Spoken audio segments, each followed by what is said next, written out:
Okay, this is what I've done. This is the next day.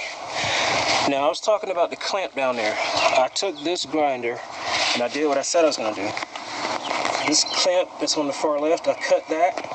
And conveniently, there was a strip of metal behind it, so it did not allow for the exhaust pipe to get cut.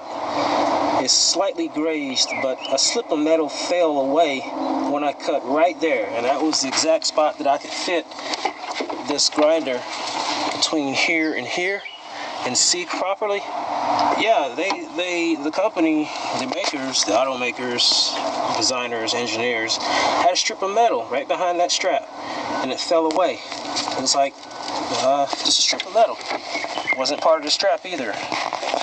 And right here, what I did was I cut the bolt. Now the bolt threads through this way. The head sticks out on this side, and the rest of it goes on that side. I cut on this side because it was less material, and took a large screwdriver and pried it apart. And I pulled the exhaust manifold headers away from the intake.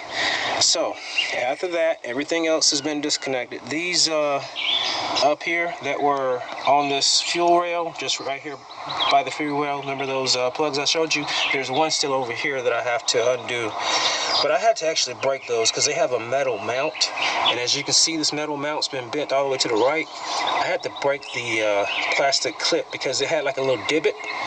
See that little hole right there? And so on the other side was the plastic little casing for the plug, and it had a tiny divot that was sticking through, and there was no way a screwdriver was going to pry between it to get it up, because once you put it in, it locks in. So I had to break the clamps that was holding onto the metal bracket to the left and to the right.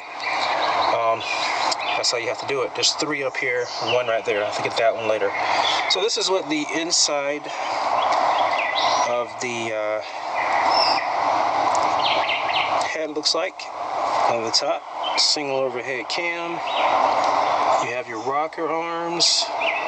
Unlike the dual overhead cam, you have 2 cams which are connected to this outer piece right here, this sprocket, which are cams that are fed through on a dual overhead cam. But on the single overhead cam, you have the cam that runs down the center with the lobes on it.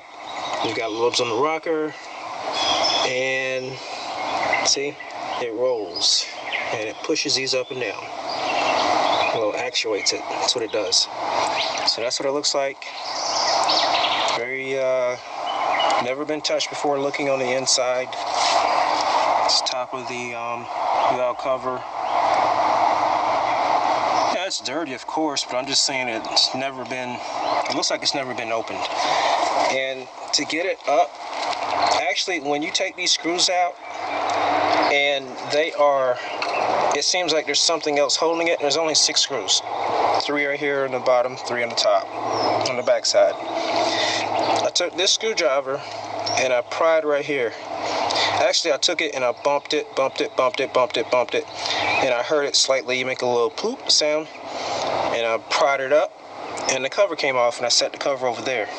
It's not really on there very tight, it's just kind of stuck, so it doesn't require a whole lot of force. It's just basically stuck, and once you get it to a certain point, it breaks loose without any problem.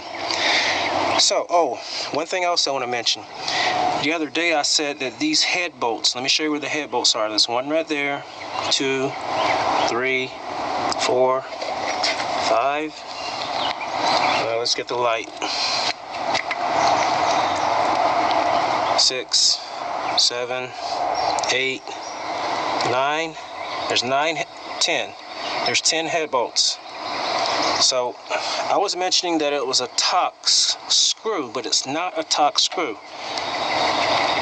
Those are metric number 13.